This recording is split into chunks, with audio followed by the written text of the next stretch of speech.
Halo Eureka Woman Lovers dan Sobat Satya, selamat datang di podcast konten pertama kolaborasi antara Eureka Woman dan Satya Bumi serta didukung oleh komunitas Koprol Iklim.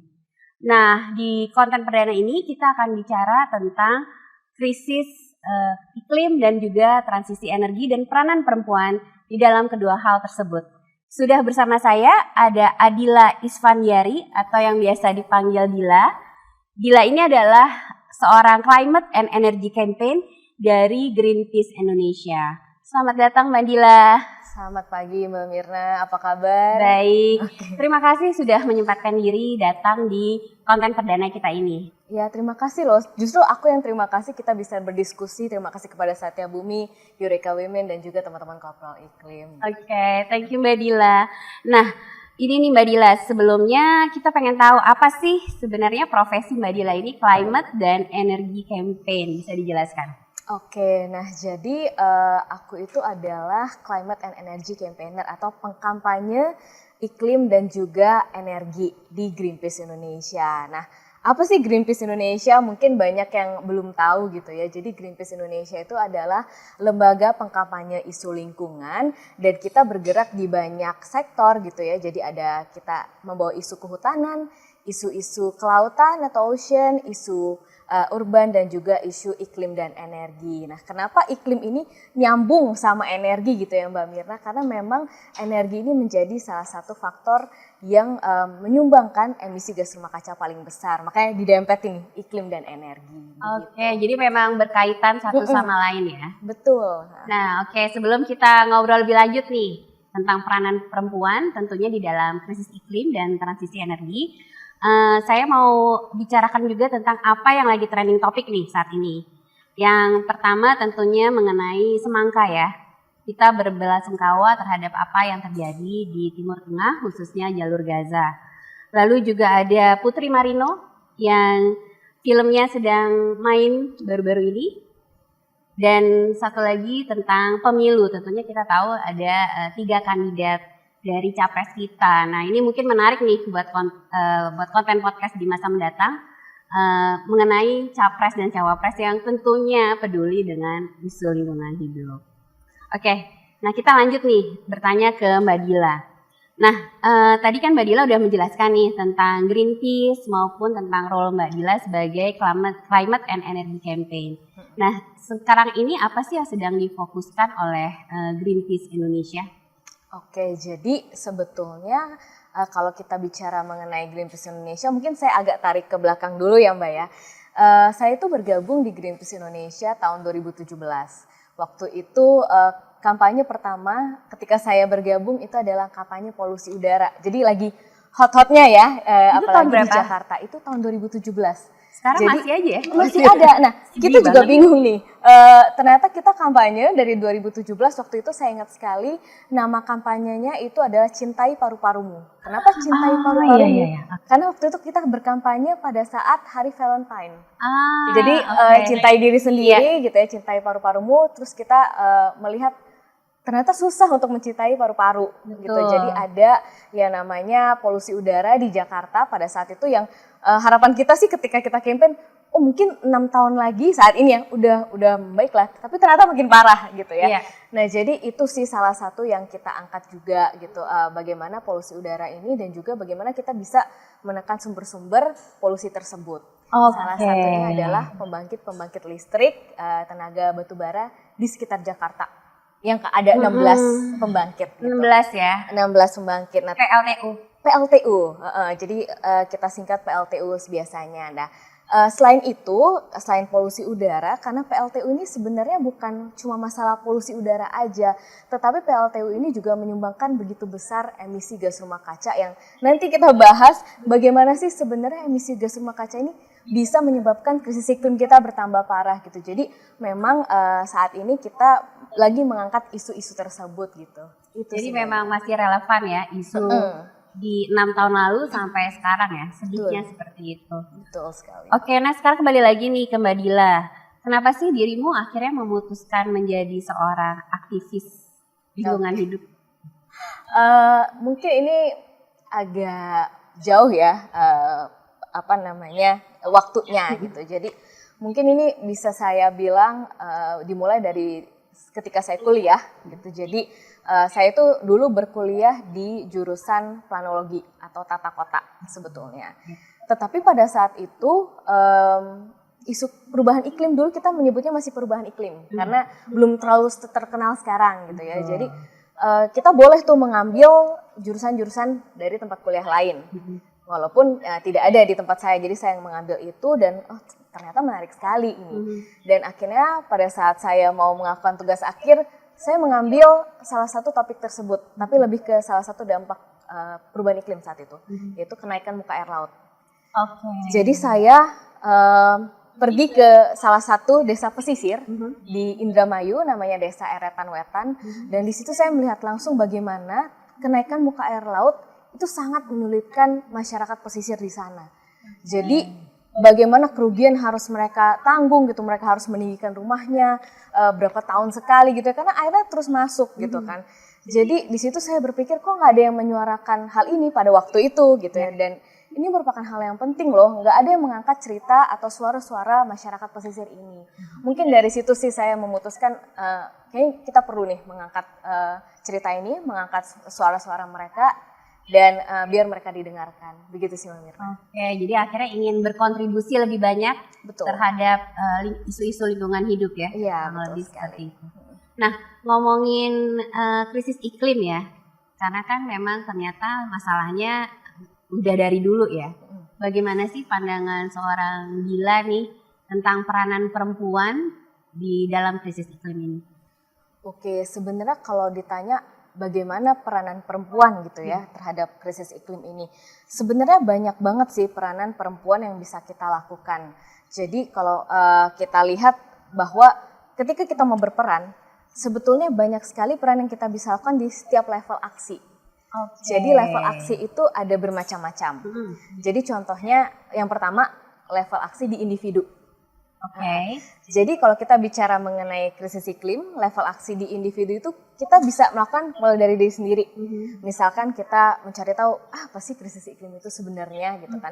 Apa sih penyebabnya, kayak apa hubungannya tadi dengan energi, dengan batu bara gitu ya. Itu kita cari tahu dulu, itu bisa banget level aksi kita. Atau misalkan nih di kalangan rumah kita, di kalangan keluarga, kita juga bisa membangun awareness nih tentang isu-isu ini, atau juga menerapkan bagaimana hidup yang lebih ramah lingkungan, hidup minimalism gitu ya, terus juga bagaimana juga kita bisa mengkonservasi air atau energi, atau bahkan kalau kita mau go extra mile gitu ya, kita menggunakan energi terbarukan atau energi matahari. Jadi banyak sekarang rumah-rumah yang sudah memasang solar panel. Solar panel ya.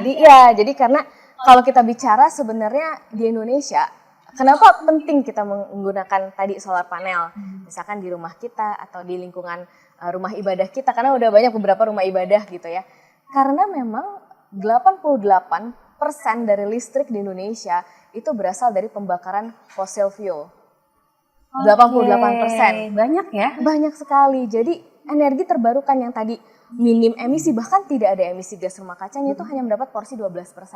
Padahal potensinya luar biasa gitu kan. Nah, jadi mungkin kita bisa mulai dari situ di individu, lalu di skala komunitas.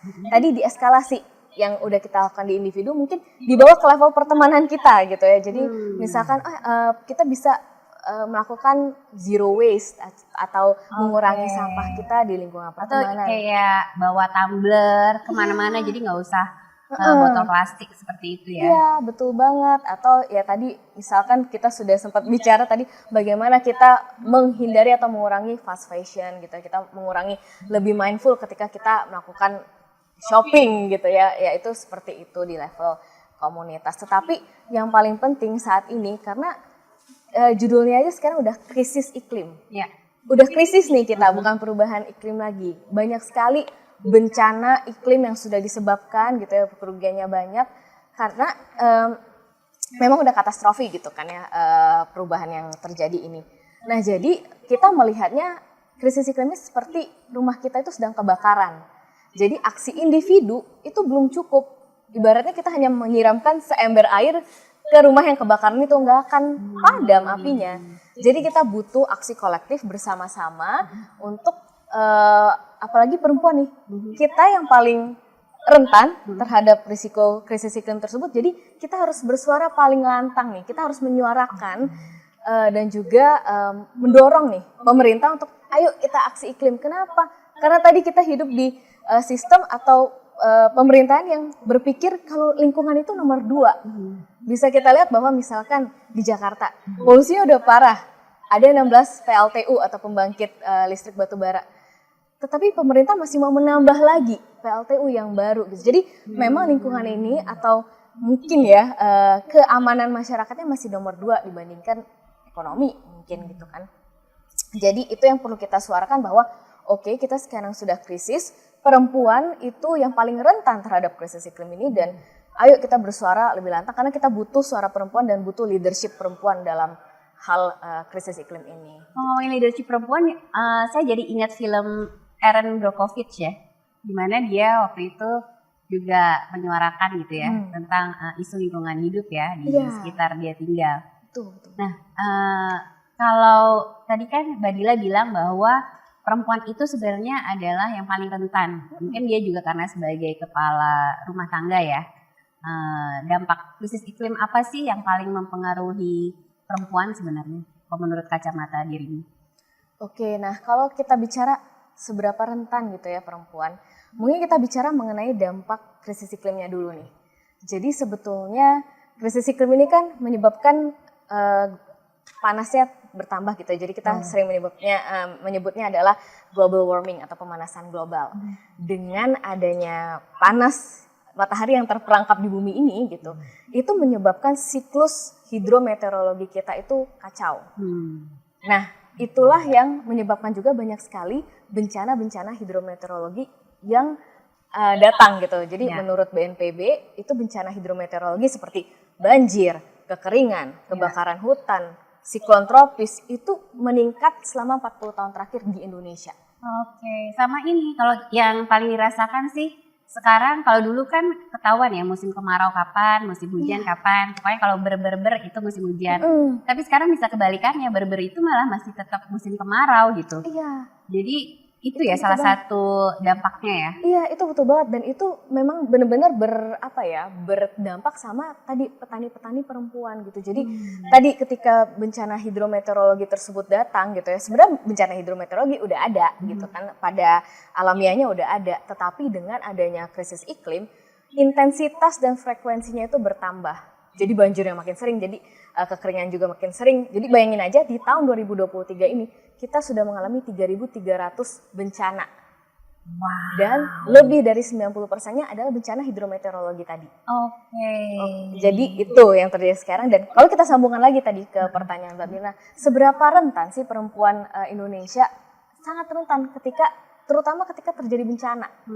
Misal kita bicara soal bencana banjir yang paling mayoritas di Indonesia gitu. Betul. Ya. Ketika bencana banjir itu terjadi, perempuan itu menanggung resiko keterbatasan terhadap akses sanitasi yang layak biasanya. Menanggung juga resiko kesehatan dan juga resiko-resiko lainnya, misalkan mereka harus ke pengungsian gitu ya. Kita tahu di pengungsian gimana sih sanitasinya, gimana sih privasinya gitu kan ya. Belum lagi banyak sekali isu-isu kekerasan seksual di pengungsian tersebut. Itu baru dari banjir. Bagaimana dengan kekeringan? Tadi Mbak Mirna udah bilang, petani-petani perempuan itu sulit banget untuk mencukupi kebutuhan nutrisi di keluarganya sendiri. Atau kalau kita lihat lagi sebenarnya ada satu cerita, sebenarnya banyak sih cerita. Ini yang saya tahu, jadi di Nusa Tenggara Timur kita tahu itu adalah provinsi yang seringkali mengalami kekeringan. Jadi perempuan-perempuan di Nusa Tenggara Timur itu mereka harus berjalan kaki berkilo-kilometer dengan waktu tempuh yang berjam-jam hanya untuk mengambil air. Dan itu sebenarnya pasti akan sangat melelahkan dan juga menurunkan produktivitas dari perempuan-perempuan gitu kan ya. Dan juga yang paling sedih lagi, ini saya dapat cerita dari teman-teman Solar Chapter gitu ya. Jadi di sana mereka menemukan ada satu anak perempuan yang dia harus putus sekolah karena ditugaskan oleh keluarganya untuk cari air. Oke, karena sudah sampai selangkah itu ya. Sudah sampai selangkah itu. Waktu itu kita sempat ikut nih satu kali gitu ya, dan memang bukan hal yang mudah, bukan cuma jalan kaki berkilo-kilometer dengan jalan yang mulus, ternyata enggak. Harus mendaki, harus melewati kebun-kebun orang, harus naik manjat pagar orang, karena kan kita harus lewat perkebunan ke perkebunan orang. Dan ada teman saya tuh yang sampai kena duri-duri, kakinya sampai berdarah gitu. Baru sekali kita ke sana udah begitu. Gimana teman-teman di sana yang udah setiap hari itu harus melakukan hal seperti itu. Gitu. Itu yang membuat kita sangat rentan. Belum lagi kalau kita bicara mengenai perempuan dengan tingkat ekonomi yang lemah. Mereka sangat terbatas untuk punya sumber daya untuk beradaptasi dengan krisis iklim tadi, gitu kan ya. Belum lagi ketika ada permasalahan ekonomi seperti tadi gagal panen, saat ini kan udah parah banget ya gagal panennya karena kekeringan. Itu biasanya kekerasan seksual semakin meningkat. Lalu juga banyak sekali cerita-cerita, misalkan anak-anak perempuannya dipaksa untuk menikah. Karena biasanya kalau di Indonesia kan kalau perempuan udah menikah dia jadi tanggung jawab suaminya. Tanggung jawab suami, betul. Jadi bukan tanggung jawab dari keluarga itu lagi, karena udah terbatas, keluarga ini udah sulit mendapatkan. Jadi sebenarnya untuk supaya resources di keluarga tersebut tetap ada gitu, makanya mungkin malah terjadi pernikahan dini ya. Betul. Agar dia ditanggung oleh suaminya seperti itu ya. Itu banyak sekali terjadi di Indonesia. Jadi mungkin itu sih cerita-ceritanya Mbak, bagaimana ya perempuan ini sangat-sangat rentan gitu dengan risiko-risiko krisis iklim saat ini. Benar sih, apalagi kalau kita bicara perempuan ya, sebagai kepala rumah tangga, biasanya kan memang perempuan nih yang mikir nanti mau makan apa ya, mau masak apa gitu kan ya. Kalau semakin terbatas juga food resource-nya, itu otomatis juga membuat challenge buat tantangan buat perempuan ya sebenarnya. Nah, sekarang kita bicara tentang sustainability nih. Nah, atau hidup berkelanjutan mungkin ya. Mungkin kan beberapa dari Eureka Women Lovers atau Sobat Satya gitu ya, ada yang belum mengerti sebenarnya apa sih sustainability atau hidup berkelanjutan gitu, dan gimana ya cara menerapkan, terutama sebagai seorang perempuan, gaya hidup berkelanjutan tuh bagaimana gitu? Oke, kalau kita bicara mengenai sustainability atau keberlanjutan gitu ya, sebenarnya sustainability itu adalah suatu konsep di mana kita yang di masa ini, dalam kita memenuhi kebutuhan kita, itu kita tidak mengabaikan atau mengorbankan kemampuan atau kesempatan generasi mendatang, jadi generasi anak-anak kita, generasi cucu kita itu untuk mendapatkan atau memenuhi kebutuhan yang sama. Gitu. Jadi kita tidak mengorbankan itu. Jadi kayak dalam istilah mudanya ya kita mikirin mereka lah ya gimana. Dan itu saat ini tidak terjadi. Yang terjadi malah kebalikannya. Jadi kalau misalkan karena saya dari sektor energi salah satu contohnya dikit aja. Kita mengeruk batu bara kita secara masif gitu, besar-besaran, tanpa memikirkan nanti ketika krisis iklim ini datang, bagaimana anak cucu kita ketika menghadapi krisis pangan, krisis air, atau hal yang simpel ketika anak cucu kita mau melihat terumbu karang. Karena ketika naik temperaturnya sebesar 1,5 derajat, itu 90% terumbu karang di tempat tropis, Indonesia tropis itu akan mengalami coral bleaching. Ketika naik 2 derajat, itu akan 99%-nya itu akan mengalami coral bleaching. Jadi gimana nanti generasi mendatang ketika mau melihat, nggak ada gitu.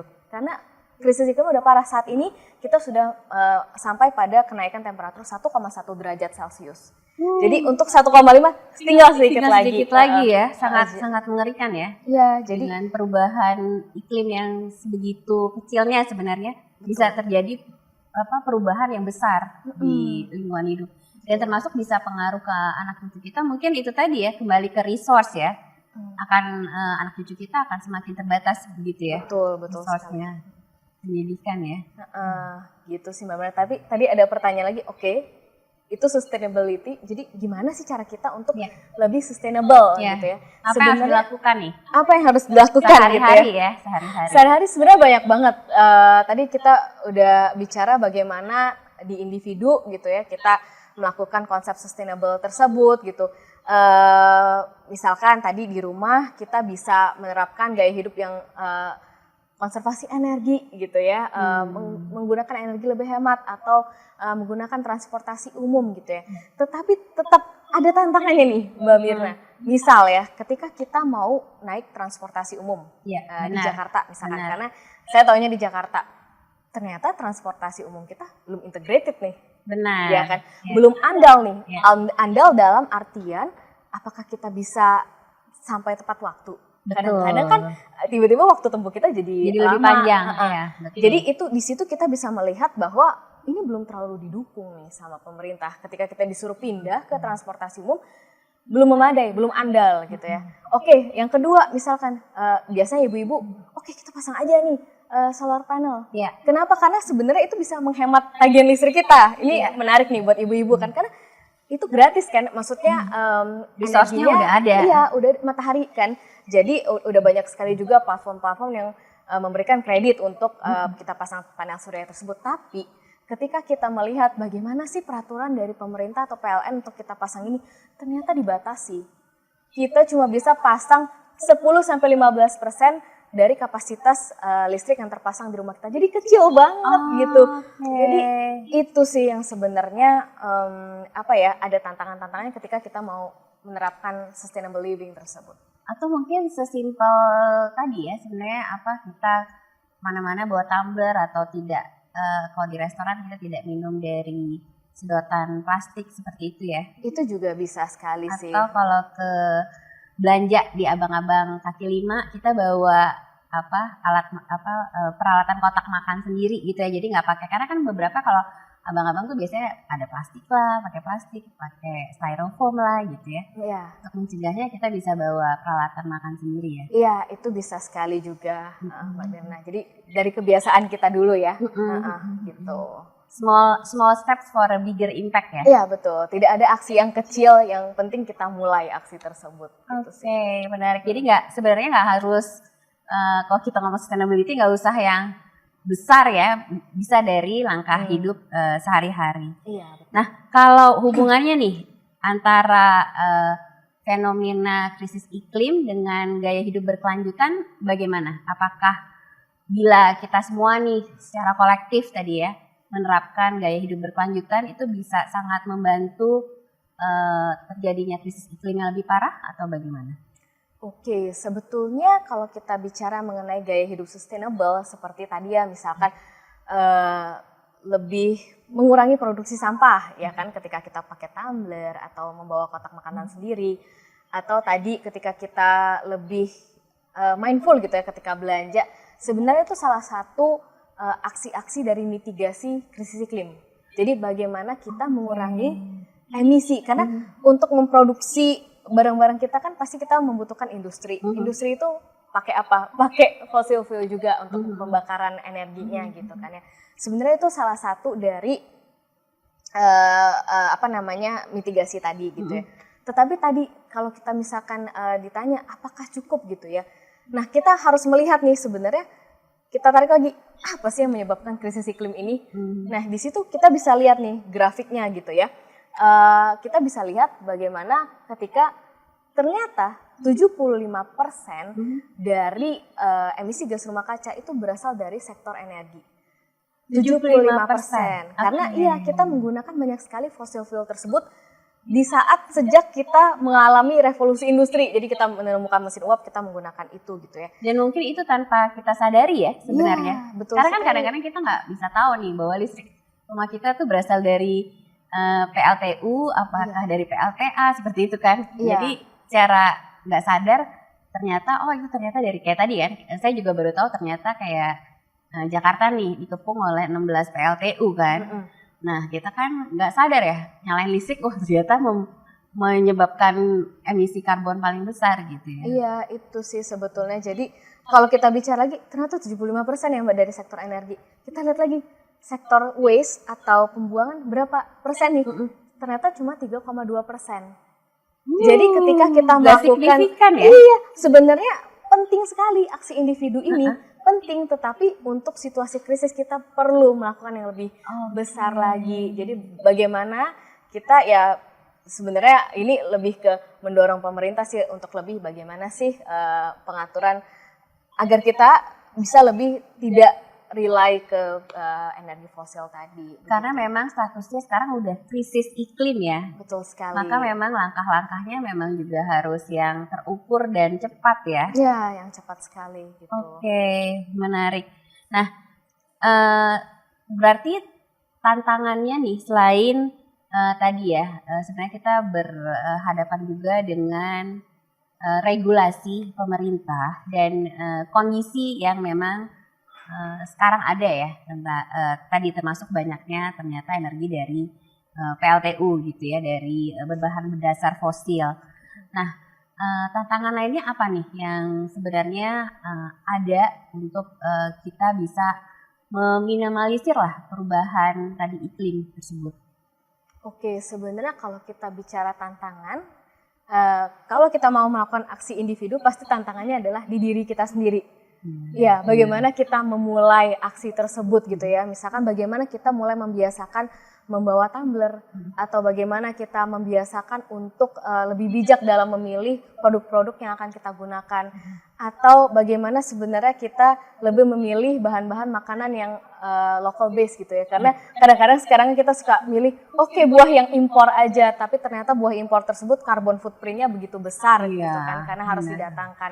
Jadi sebenarnya tantangannya dimulai dari diri sendiri dulu sih menurutku. Dan ketika kita sudah melakukan perubahan di diri sendiri dan melihat sebenarnya kayak kita mau berubah lebih jauh tapi kondisinya belum, mungkin itu lebih menciptakan kayak lebih greget gitu ya, kayak lebih ingin bersuara lagi gitu. Jadi itu akan lebih baik lagi sih. Dan sebenarnya juga tantangannya satu lagi adalah kita, baik itu perempuan ataupun laki-laki, ketika kita mau melakukan perubahan atau sudah melakukan perubahan gitu ya, kita tuh belum terkoneksi dengan teman-teman lain yang sudah melakukan perubahan. Jadi kita tidak tahu bahwa sebenarnya udah banyak kok teman-teman yang melakukan perubahan itu gitu. Jadi sebenarnya penting untuk tergabung dalam satu komunitas. Betul banget. Jadi lebih besar lagi suaranya gitu kan, lebih impactful lagi menurut saya begitu. Oke, dan mungkin tadi ya bisa saling mengingatkan satu sama lain ya. Betul banget. Iya, karena kalau saya lihat kalau misalnya katakanlah kita di Bali gitu ya, sudah hampir semua rumah makan tuh nggak ada yang namanya sedotan plastik gitu ya. Tapi kalau di Jakarta ini masih banyak gitu. Dan kadang-kadang jadi kita kan tadi ya harus wise gitu ya. Oh ya udah, kalau ada sedotan plastik nggak usah pakai aja gitu kan ya. Minum aja langsung seperti itu ya. Sama dengan tantangan itu tadi, kalau kita suka jajan di kaki lima gitu, ternyata abang-abangnya pakai kantong plastik, pakai styrofoam gitu kan. Di situ memang kitanya yang harus merubah gaya hidup seperti itu ya. Betul. Lebih mindful ya Mbak ya. Mindful ya. Terutama mindful shopping ya. Iya. Ini kan soalnya kalau udah ada 10-10, 11-11, 12-12 ya. Kalau perempuan tuh kayaknya pengennya masuk ke shopping cart terus gitu ya. Iya betul, kayak wah mumpung nih gitu. Padahal belum tentu mungkin itu yang kita butuhkan, mungkin cuman secara emosi aja kita belanja gitu ya kurang lebih. Iya betul, dan ketika kita belanja pastinya tadi selain mengantarkannya butuh konsumsi energi, tetapi juga kemasannya. Sering sekali kita menggunakan bubble wrap yang tebel banget itu. Jadi kalau sebenarnya salah satunya juga kemarin di kampanye kita lebih menyuarakan bagaimana untuk pengemasan tersebut di e-commerce-nya begitu. Jadi lebih ada kebijakan yang gak usah pakai bubble wrap tebal banget gitu. Harus misalkan adakah solusinya atau alternatifnya gitu sih. Karena itu benar-benar besar sih sampahnya dari situ. Benar sih ya, karena shipping packaging itu sangat berpengaruh ya, kalau terutama untuk belanja online. Oke, nah kenapa sih perempuan nih harus sebagai salah satu kelompok yang paling lantang menyuarakan tentang krisis iklim dan gaya hidup berkelanjutan menurut Dila? Oke, kenapa perempuan? Sebenarnya tadi ketika kita bicara perempuan itu benar-benar sangat-sangat rentan terhadap krisis iklim ini, terhadap risiko-risikonya gitu ya. Jadi ketika kita merupakan salah satu yang paling rentan, kita harus bersuara yang paling lantang sebetulnya. Karena saat ini suara kita itu belum cukup didengarkan gitu. Itu sih yang sebenarnya kenapa harus ada suara perempuan di situ dan harus ada leadership dari perempuan. Karena kita seharusnya juga bisa dilibatkan nih ketika memang ada perencanaan sebenarnya apa sih adaptasi atau mitigasi yang harus dilakukan sehingga ya adaptasi atau mitigasi yang dilakukan itu tepat sasaran menjawab tadi kebutuhan ketika perempuan mengalami krisis iklim tadi gitu. Jadi misalkan sebenarnya banyak sekali cerita-cerita perempuan-perempuan yang sebenarnya mereka sudah melakukan aksi-aksi iklimnya sendiri. Misalkan di Karangkobar itu ada suatu tempat di Jawa Tengah, ada suatu komunitas petani kopi. Mereka namanya Lady Farmer Coffee. Jadi semua petani kopinya perempuan. Wow, menarik banget loh ini. Menarik ya. Dan itu kita baru tahu kan ya. Dan yang menariknya lagi teman-teman Lady Farmer Coffee ini, walaupun mereka di sana terkena dampak krisis iklimnya parah banget. Jadi di sana itu curah hujannya sangat tinggi. Sehingga kopi-kopi mereka tuh sering kali busuk gitu, kena penyakit, kena hama gitu. Tetapi mereka tetap bertahan dengan pupuk organik. Jadi mereka nggak mau menggunakan pupuk. Bagus dong. Iya, nggak mau menggunakan pupuk anorganik gitu. Mereka tetap bertahan itu. Oke, itu satu hal. Hal yang lainnya adalah ketika mereka ingin menjemur kopi, itu ada tantangan lagi. Hujan terus juga, jadi tidak mendapatkan cukup matahari. Sehingga kopi-kopi mereka busuk, jamuran. Jadi selain ada besar ya? Besar. Jadi selain ada kerugian gagal panen, ada juga ancaman gagal produksi di situ. Tapi mereka nggak putus asa. Mereka menggunakan tadi solar panel untuk menghidupi coffee dryernya untuk pengering kopi. Jadi sebenarnya itu cerita-cerita yang seperti itu yang orang-orang nggak tahu gitu ya, jarang diangkat. Dan sebenarnya ketika orang-orang tahu, pasti yang teman-teman lain juga, waduh, ini ada teman-teman di Banjarnegara yang udah begitu. Atau mungkin bisa menginspirasi teman-teman yang lain, atau teman-teman yang lain yang perempuan-perempuan yang lain yang sudah melakukan aksi yang serupa tidak merasa sendirian. Ada nih yang kayak gini gitu, dan itu yang perlu kita angkat bersama-sama. Bagaimana suara-suara perempuan atau inisiatif-inisiatif perempuan ini lebih didengarkan lagi, begitu ya, sih. Setuju sekali ya, karena ya cerita-cerita seperti ini yang bisa menginspirasi kita gitu ya, secara kolektif sebagai sesama perempuan gitu ya. Untuk saling memberdayakan gitu, apalagi nih yang bisa kita lakukan untuk mengurangi krisis iklim seperti itu ya. Iya, betul sekali. Ada contoh-contoh nyata ya. Contoh-contoh nyata ini bisa didapat di mana sih, Mbak Dila? Oke, karena kayaknya media jujur ya, media mainstream terutama itu tuh kurang mengangkat hal ini ya. Mungkin lebih mengangkat kisah perceraian artis daripada masalah krisis iklim. Nah, kalau kita mau ngelihat nih contoh-contoh aksi nyata di mana? Ada referensi? Sebetulnya banyak sekali sih teman-teman yang sudah melakukan itu. Di Greenpeace Indonesia sendiri kita juga banyak sekali mengangkat cerita-cerita perempuan yang entah mereka kena krisis iklim atau yang perempuan-perempuan yang sebenarnya mereka sudah melakukan aksi-aksi iklim ini gitu. Jadi banyak juga bisa dilihat juga di kita. Terus juga ada teman-teman misalkan dari Solar Chapter juga, ini yang menarik sekali juga sih.